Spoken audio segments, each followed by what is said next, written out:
ট্রাম্পের শুল্ক আরোপের ঘোষণায় চিন্তিত মার্কিনিরাও। গবেষণা সংস্থা মর্নিং কনসালট্যান্টের হিসেবে ৬৭% মার্কিনি পণ্যের দাম বৃদ্ধি নিয়ে চিন্তিত। তবে তাদের বড় একটি অংশ এই শুল্ক আরোপের ব্যাপারে ট্রাম্পের সাথে একমত।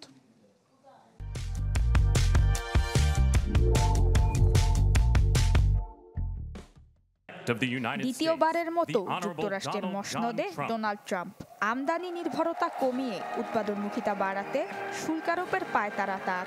তবে বাজার বিশ্লেষকরা বলছেন অতিরিক্ত শুল্কের ভার শেষ পর্যন্ত বইতে হবে মার্কিনীদের। গবেষণা সংস্থা মর্নিং কনসাল্টের জরিপ বলছে ৬৭% মার্কিনীরাও এই বিষয়ে একমত। যুক্তরাষ্ট্রে গাড়ি রপ্তানিকারক প্রধান দুই দেশ মেক্সিকো ও কানাডা থেকে আমদানিতে 25% শুল্ক আরোপ করতে চান ট্রাম্প।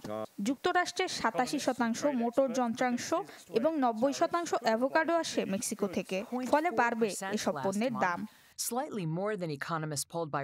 কানাডা থেকে সবচেয়ে বেশি আসে গাড়ি, আসে বছরে $40 বিলিয়ন কৃষি পণ্য। প্রায় 50% পেট্রোলিয়ামজাত পণ্য আসে কানাডা থেকে। তবে সবচেয়ে বড় চাপ চীনের ঘাড়ে। আমদানিতে পণ্যভেদে 60% শুল্কের পরিকল্পনা ট্রাম্পের। ঘরের আসবাব, জুতা, পুতুল, প্রসাধন সামগ্রীর মতো নানা পণ্যে শুল্ক আরোপের ফলে বাড়বে দাম। নুসরাত মৌমি, চ্যানেল 24।